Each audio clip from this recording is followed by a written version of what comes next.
Joining us now, NBC News legal analyst Ari Melber. Ari, good morning. Morning. Ari, we know this report is going to come out eventually, and I guess the question is, in what form? Is it going to be a multi-page thing? Is it going to be a one-sheeter? Like, what do we expect?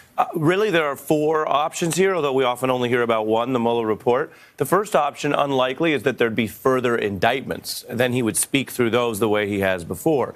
The second is no report at all and no indictments. They don't have to release anything. I think the third option is a short report. That's the most likely thing, not giant boxes and boxes people may remember from the Clinton investigation, but something really spare. The fourth option would be a longer report. The Starr report was hundreds of pages. Iran-Contra was hundreds of pages. That's always possible. It's just unlikely under the rules. Well, the question is, so now the president's saying, all right, fine, Congress can see it such as it is, whatever it is. There's talk of having Mueller come and testify. So once he says, I'm done with my work, which people expect to happen any day now, any moment now, how does any of the material, the underlying investigation, become public, if at all? It's such a great question, and one I think the country's going to get really interested in.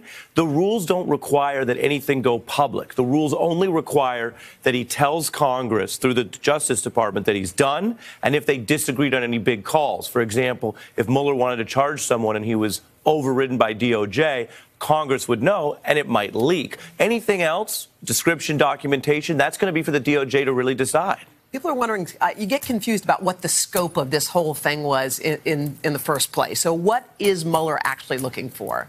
They are investigating three things that we know about. Was there a conspiracy in the election between Russians and Americans trying to help Donald Trump? Was there obstruction or other crimes arising out of that investigation? And then number three, what else did Paul Manafort do to break the law? Because when Mueller found that, he carefully went back to DOJ and said, I found these other crimes. Should I handle them or someone else? And they said, you go ahead. So it's now three things that we know about. But there have been other things that Mueller has come across and his investigative team has come across that they have farmed out to other offices, saying, look, this doesn't fit within our scope, but maybe it belongs in the Southern District of New York or elsewhere. Exactly. And those probes can continue. This is a fascinating thing, as it sometimes feels like we're going through law school every morning. Most of the country is just divided up into where the crime happened.